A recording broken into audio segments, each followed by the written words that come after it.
very much believe that this unit, Paris takes the next step, and you just get continuity from those other 4 spots and consistency. This is a unit that should be able to get you to the playoffs. Like they were a playoff level unit last year, and the rest of them didn't match their energy. One of the most consistent units on the Arizona Cardinals. We can knock Drew Petzing about a lot of things here. The best thing I think he's brought to this franchise, stability up front ball on the offensive line.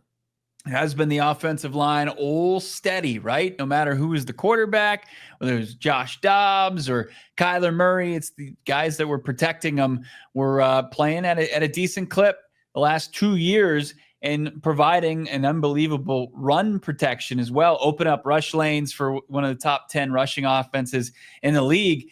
The biggest question is now, without Clayton Adams as he exits to Dallas, can the Cardinals do it underneath Justin Fry in year 3? And it's so pivotal that they do get the protection for Kyler Murray, and who we just talked about for a while. Like, can they do it? Can they not get it be the status quo, or can it be better? Like, do you see this offensive line, Johnny, with maybe some upside? I think there's a case to be made at a couple different positions, and then there's guys that are just going to be in there that are serviceable starters. Yeah, to me, it's a unit that the 5 starters very comfortable with. Anybody goes down, you got some problems, right? Like, Cardinals are very fortunate, even with the injury last year to Jonah Williams, and we'll talk about Jonah, like Kelvin Beachum was there, right? Can you expect Kelvin Beachum to play that well again, right? Like, we have not seen Isaiah Adams play a full 17-game season. Paris Johnson Jr. missed time at the end of last year. But I think you could say that for a lot of offensive lines. I don't know too many in the NFL that go like too deep across all 5 positions. But, I mean, like, at this point, how can you doubt the track record of Petzing and what he's been able to do? And again, they lose Clayton Adams, but we talked about it before. Justin Fry was maybe their first choice a couple years ago. Couldn't get him to leave Ohio State. They wrote a big check this offseason. He's here now. It's a unit that, like, am I surprised they didn't add to it this offseason? Yes and no, because we talked about free agency got nuts and the options dwindled fast and guys got overpaid. And then you look at the draft, the board really didn't fall to them to take an offensive lineman high. I think, like, we could be sitting here next year, new right tackle, maybe another interior offensive lineman. I think it's due time to do that. But in terms of, like, who are they rolling with this year, the 5 across the board, I think it's just going to be just as consistent as last year. It's an offensive line that I think, like, the unbiased opinion is that people nationally don't know how good it is. People locally tend to downplay how good it is. I've been watching this team my entire adult life. Like, this is the best offensive line, like, consistently for multiple years that I have seen. It's better than the 2014-15 unit that went to the NFC Championship game. They can road grade. I know Kyler Murray's mobility helps, Bo, but for me, it's like they put another quality performance on display this year, especially like another top 5 to 7 rushing attack.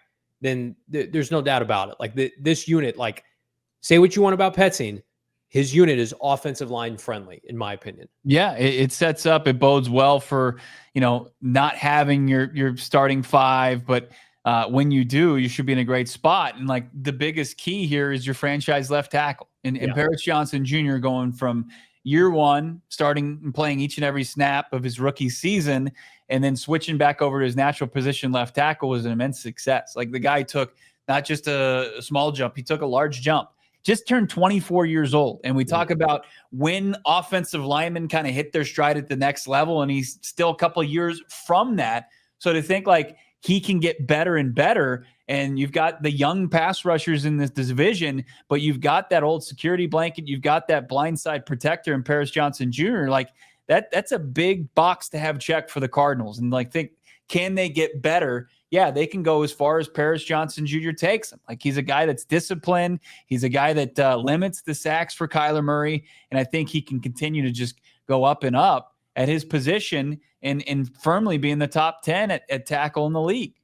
Paris Johnson Jr. is the best tackle they've drafted over DJ Humphries in the last 25 years. He has a higher floor, higher ceiling, more consistent, better early. I mean, DJ Humphries literally had to be inactive the first year because he wasn't ready to play. He was a red shirt. Yeah. Paris is coming in and just like, I'm starting now, first at right tackle, now at left tackle. I think his ceiling is, like Bo, as you mentioned, top 10 tackle. And to me, it's like, and we'll talk about top 25 under 25 later in the show, but to me, it's like, it's less about where does he rank. And it's just like, am I watching with my eyes like a really good player? And I am. And he's going to be the first contract extension done, I think, this offseason. If he plays well again, he's going to get $100+ million, rightfully so. He is the definition of a first-round hit, a blue chipper, and a building block. Prototypical how you want to start a rebuild. This rebuild would be completely derailed if that pick had not hit. If he had been Isaiah Simmons, Joe Blow in the top 10. Instead, Monty Ossenford thankfully went 1 for 1. And then I think almost as impressively has filled out the rest of the offensive line with free agents and mid-round picks that we feel like are going to establish this unit finally as one to be recognized around the NFL. Yeah. There's confidence that PJ can take that step and continue to play his position at a high level. And then you start to look at the rest of this offensive line and, the other homegrown, drafted, and hopefully developing going into year 2, Isaiah Adams, who's, from what we can tell, probably going to get the starting nod at right guard. That's solid. And you hope, okay, we think back of the horse show that was the preseason for Isaiah Adams to where he was in there playing each and every game at the end of the season in place of Will Hernandez, who's lost for the year with the knee injury. Can he take the step? There's a confidence that this is a guy that has the size, the athleticism, the skill set to do so. And then you start to look like kind of the glue guys around that, right? Like you're mentioning, it's everything you broke down. You didn't say his name outright, but Evan Brown at left guard, you have to feel like, okay, he's serviceable, and that's fine. Sometimes around this league, instead of going out and giving Will Fries 5 years, $90 million, you go out and you give Evan Brown a very, a decent deal for $14 million for 2 years. You'll take that. Probably probably gives you a better chance at team building overall and hitting at some more premium positions than the interior of the offensive line until you can draft one.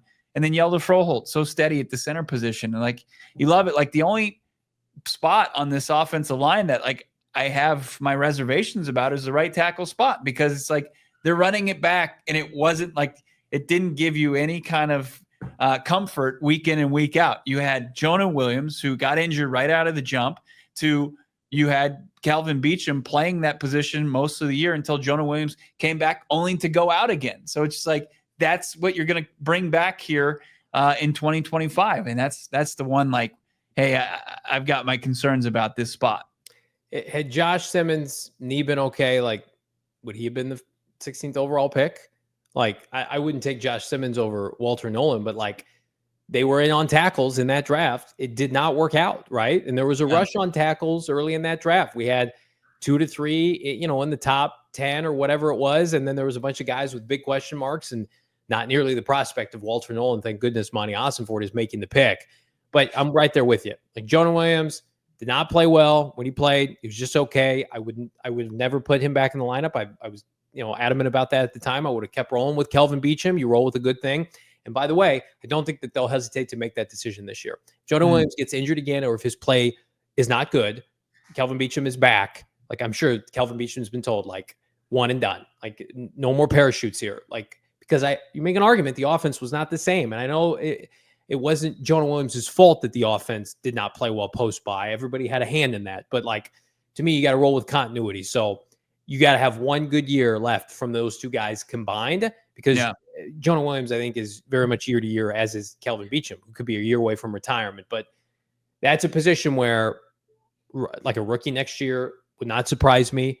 And then speaking of rookies, Isaiah Adams at right guard last year, that's what they want to do every year in the draft. They want to get a guy with a top 120 pick or a top 100 pick and develop them. And then when they're ready, play them 2/3, 3/4 of the season in. Jonathan Gannon was bullish about him when we saw him at the combine. I think he could be a breakout player. He has exceptional traits as a run blocker. And he perfectly complements Evan Brown, who's one of the best pass protecting guards that they had last year. Played over, I think 1,100 snaps did Evan Brown. And he's a great pass protector. Isaiah Adams has a chance to be a top 10 run blocking guard in the NFL. They will run right behind him, or he will pull opposite behind Paris Johnson, and prayers up to those defensive tackles and defensive ends. So I like the variety. And again, I want to see it gel this training camp, but the biggest question mark and the most pressure is on Jonah Williams, no doubt about it.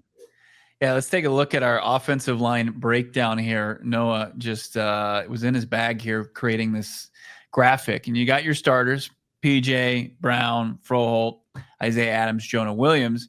You got your swing tackle again, Kelvin Beachum. You can go left, right tackle, whatever you need. And then you got a couple question marks, in our opinion, Johnny. I think your backups, Christian Jones, Jonathan Gaines, the second, like, they got to perform. Like, this has got to be a good training camp and preseason for these guys.